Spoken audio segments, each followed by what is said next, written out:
not like Washington. It's a pretty big deal. It's a pretty big deal. Come on in, Cindy. Daryl. Here we go.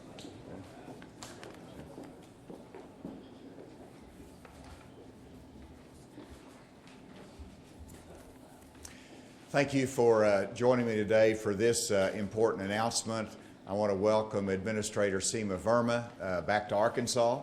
We're delighted to have you. Of course, Director Cindy Gillespie and Director Dale Bassett joining me up here for this announcement. And as you know, we have worked for more than a year. And I look at our legislators that have worked hard with us on this, starting the process by authorizing a waiver for a work requirement for our Medicaid able-bodied population. And then we started working with the Secretary of HHS, with Seema Verma, on the exact permission for this waiver for a work requirement in Arkansas. I'm pleased today to announce that Arkansas has been granted a waiver to put in a work requirement for Medicaid in Arkansas.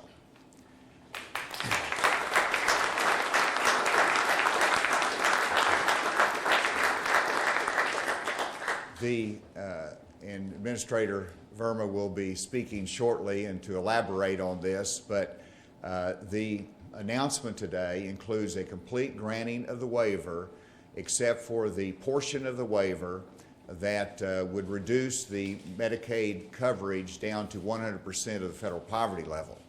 The administrator has agreed to continue to work with us on that, but we did not want to wait for a full analysis of the entire waiver. We wanted to get this work requirement in place so that we go about our business in Arkansas. Director Gillespie has done an amazing job with her team working with Director Bassett to get this ready.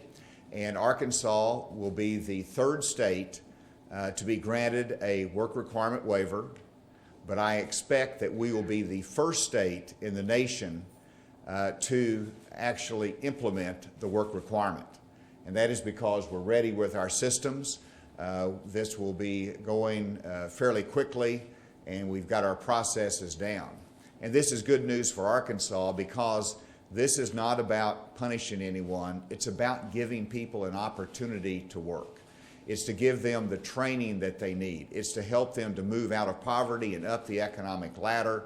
That is the objective of it. And we're implementing this in a way to bring people into work, because when you have one of the lowest unemployment rates in the history of the state and in our nation, 1% below the national average, then that means that we need workers. We need to recruit people and train people to move into the workforce. This will allow us to do this. And so we're excited for this. I wanted to introduce Administrator Verma more formally. As you know, she has a master's in public health from Johns Hopkins University. She is a leader nationally in Medicaid reform, working for flexibility for the states. She has implemented that in Indiana to great success. She's been brought into the administration, and I've seen her work and the respect that her colleagues have for her, both on the Hill and in the administration. So she's been key to the success in bringing this waiver to Arkansas. And most importantly, I shouldn't say most importantly, but very importantly, she has a connection to Arkansas. Her husband is from Arkansas, graduate of UAMS, and we're proud to have Seema back in Arkansas with this great news today. And with that, I'll turn it over to you, Seema. Thank you. Thank you, Governor, and it's a pleasure to be here today. As the Governor said, this is like coming home. My in-laws were here for over 30 years. My father-in-law, Dr. Mishra, was a physician at the Veterans Administration. So it's great to be back here, and I always remember the warmth and the great hospitality of the people from Arkansas, so appreciate it. I think today marks the first day in history that an administrator has hand-delivered a waiver, and I really wanted to be here today to commend the governor and his team.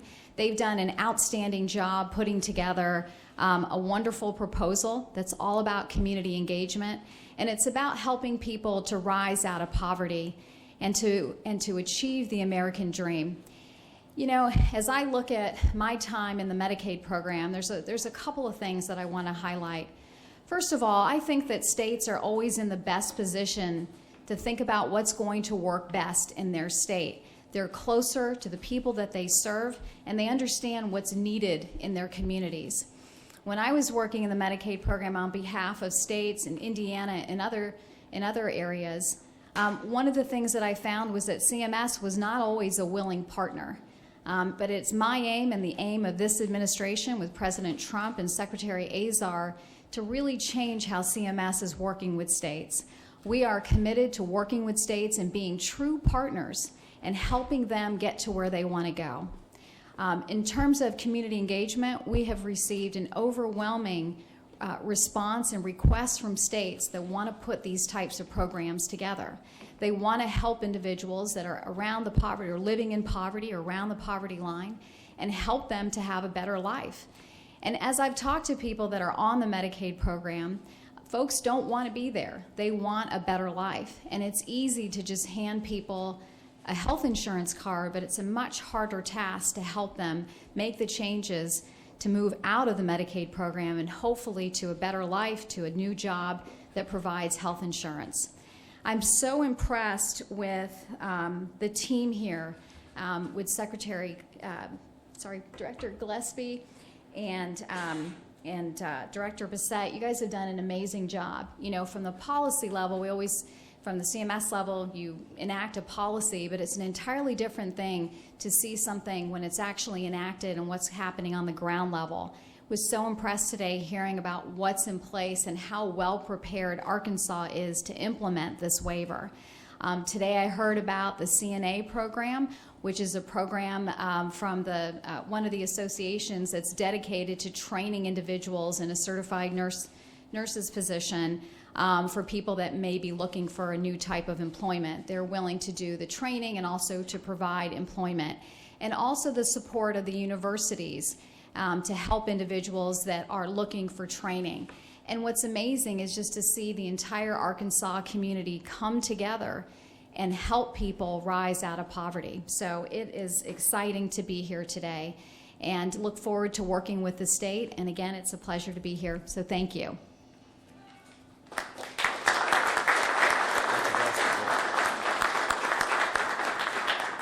Thank you. And I do want to echo the governor's comments, and I have to say, Administrator Verma, you have been an excellent partner, an amazing partner.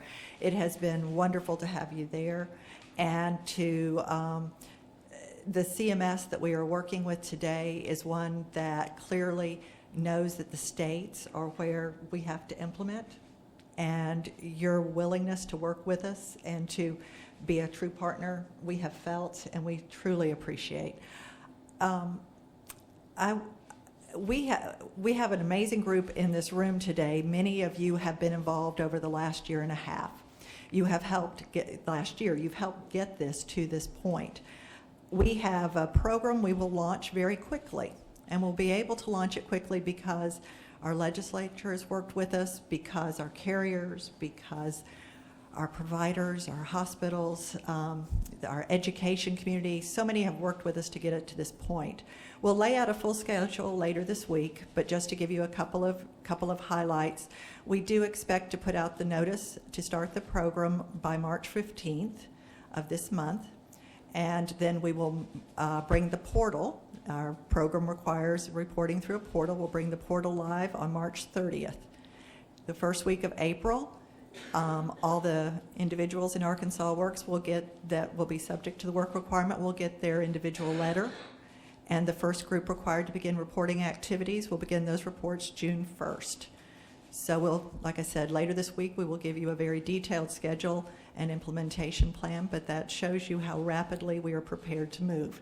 And it is because of the work of so many of you. And I have to thank my incredible team at DHS, led by Mary Franklin and John Carter, who have really worked hard and are excited about taking this new step to help lift more Arkansans out of poverty. Darrell.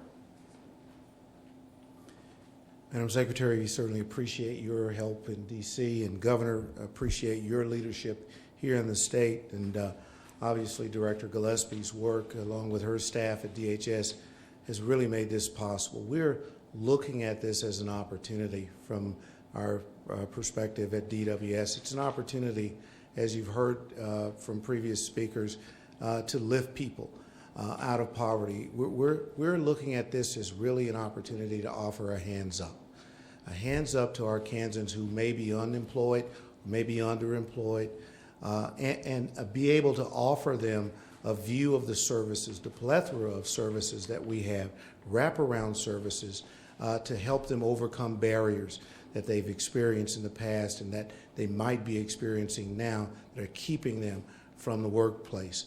Our experience has been that people want to be connected to the workplace. They want to have a better environment for themselves and for their families. And so we're looking at this as an opportunity to do just that. We're on the cusp. We're on the tip of the spear here in Arkansas, and we are committed to making this one of the benchmarks that other states can use as they pursue this concept of work requirements. We're just pleased. We're excited. We've been practicing for this game for over a year, and we're ready to go, Governor. Thank you, Darrell. With that, not only is it hand-delivered today, but I think it's going to actually be signed today. So we'll step over here, then we'll come back to take questions.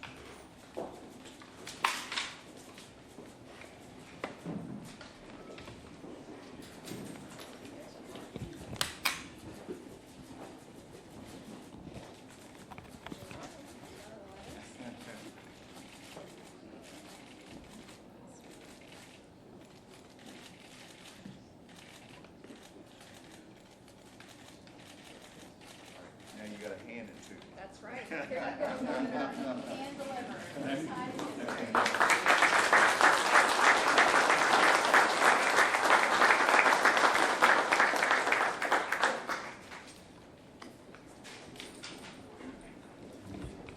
With that, be happy to take any questions.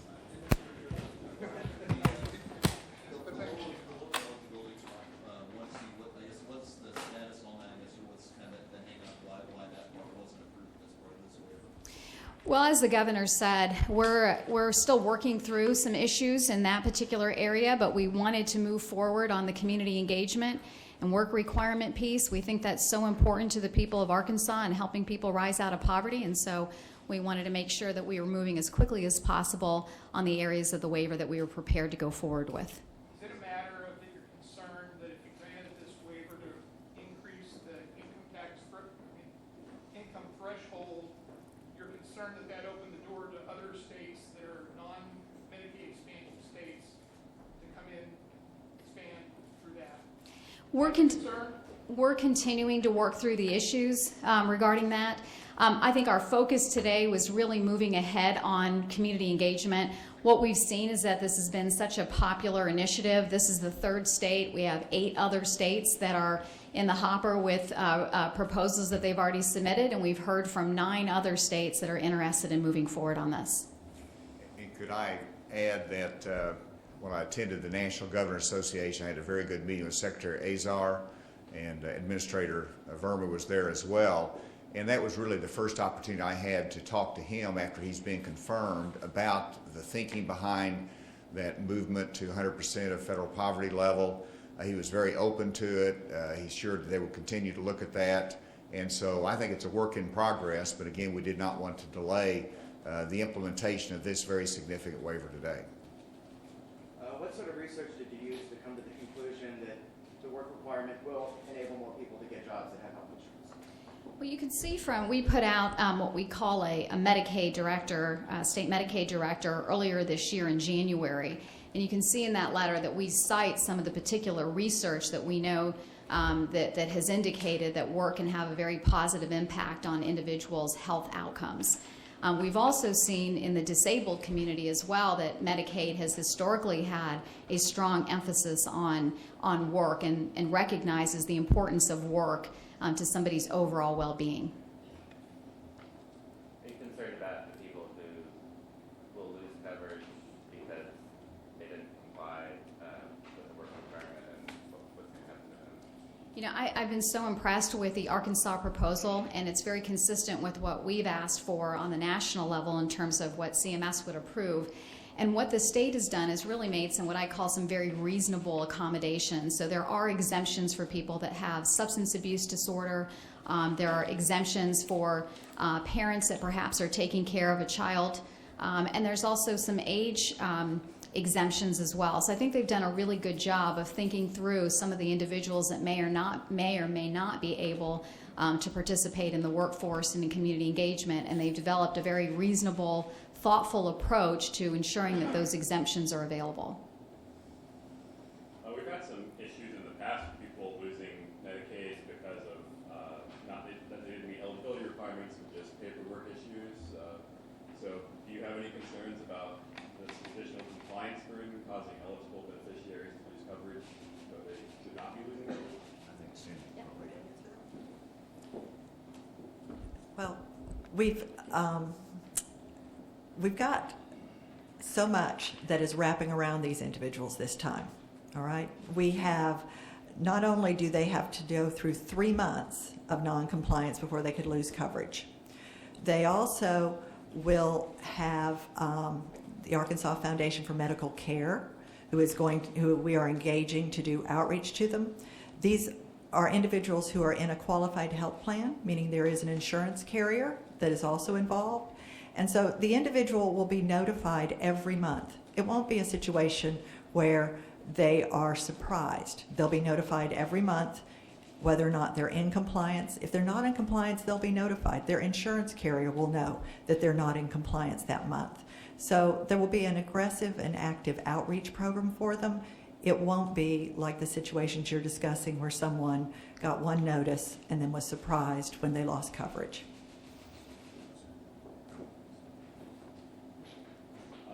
Governor, our unemployment rate is at, it's at 3.7% right now.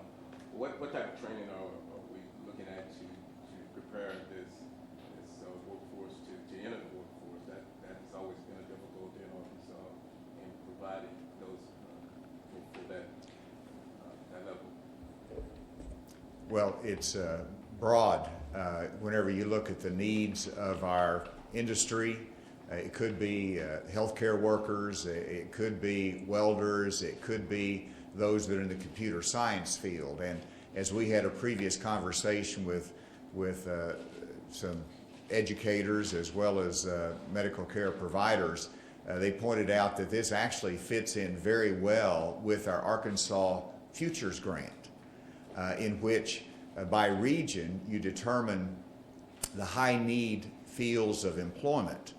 And once they're determined, then each of those that might seek more training can be directed into something that will lead them to a job. And it could be different by regions of the state. It could be construction in one area of the state. It could be nursing in another area of the state.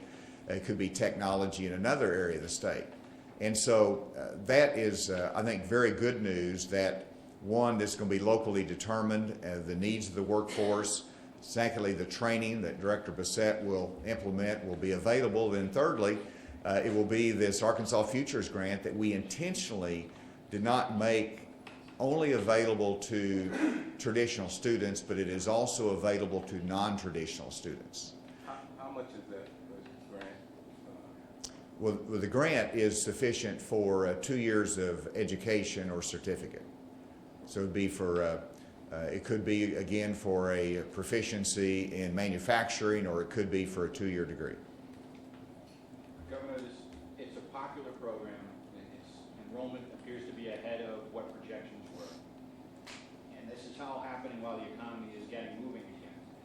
How do you, with projections around 50 to 60,000 ahead of what you had expected, how do you not call it in some way punitive? Now tell some of those people who have just signed up that they now have to go out and find a job or may eventually lose their benefits because of where they stand in the population. Oh, I see anytime you have somebody who is able-bodied and does not have dependent children at home, then for them to be encouraged to be in a worker training program or an education program or working, this is all positive. because that's where they want to be, but they've had obstacles to get there. And so this helps to remove those obstacles. It gives them the encouragement, it gives them the assurance that they can actually be trained and that they can be led into an employment arena. It could be in some instances that they're underemployed, that they're making minimum wage. If they have a little bit more training, they can have a higher level of skill and greater income. People of Arkansas want this, and this provides a means and help to get there. Have you made any estimates on how many people you expect to not comply and end up losing their coverage? I expect it will be minimal in terms of non-compliance. I think that you will find some that have employment elsewhere, that moves in there and gets on the employer insurance. And so I think it's the first wave might be that those that probably were marginal and didn't need to be on the system to begin with, that this helps them to reevaluate that. And then I think secondly, it will be those that actually go into work and training. And I think any drop off from that will be very minimal. But Cindy, did I get in trouble on that? You need to remedy that. You said that exactly right. We,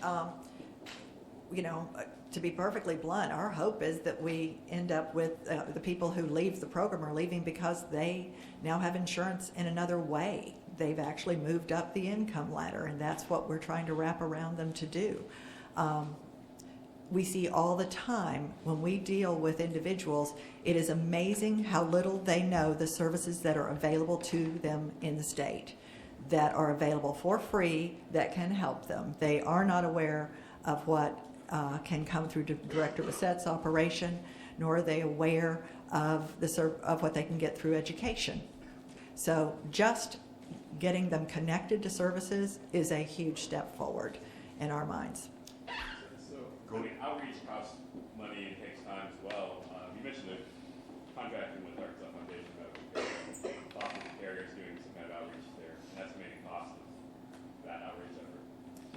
I will have to get you what the AFMC, they have the beneficiary relations contract with us, but I will get from you the amount of when that moves through as an addendum, what that we think that might be. On the carrier front, remember that as we were going through this past year, we've been working on this for over a year. So when rates were set last year, the carriers set rates knowing that the work requirement we hopefully were going to get back. In fact, we had thought we would have it a little bit earlier in the year. So that is not an unexpected area. A lot of the actual work of connecting people to services is done by Director Bassett. And he can talk for a moment, if you want, about the cost over there. Absolutely. I think what we need to make clear is certainly as we bring the individuals in, as they come in as referrals, we're talking about creating a comprehensive case management structure where we take the individuals in, we don't just let them go, we actually track them through the process. I think Director Gillespie said it best when she talked about her experience throughout the state and how little many people know about the services that are available. And during that intensive case management process, we're going to be introducing these individuals to the plethora of services, the wraparound services that are available, the job training opportunities, the OJT opportunities, the subsidized employment opportunities, in some cases the child care opportunities and transportation opportunities, all barriers previously to them obtaining gainful employment. And so we're talking about not just letting people go, we're talking about grabbing them, holding them, and then trying to do our very best to bring them to the next level. And so that's what it's all about. Is there one final question? Governor, why 49? I'm sorry, what? Why age 49? Because it mirrors the Cna Program, and that's part of the guidance and part of the ability to get the waiver was to have some uniformity in the work requirement between the programs. Did you want to add anything? Yeah, that's One of the things that was really important to us is to make sure that we're not, you know, if an individual's in the SNAP and the TANF program, that we have consistency with Medicaid. And so we appreciate the governor's efforts to make sure that the policies align with SNAP and TANF so that individuals are not dealing with two sets of requirements. Thank you all very much. Thank you, Administrator.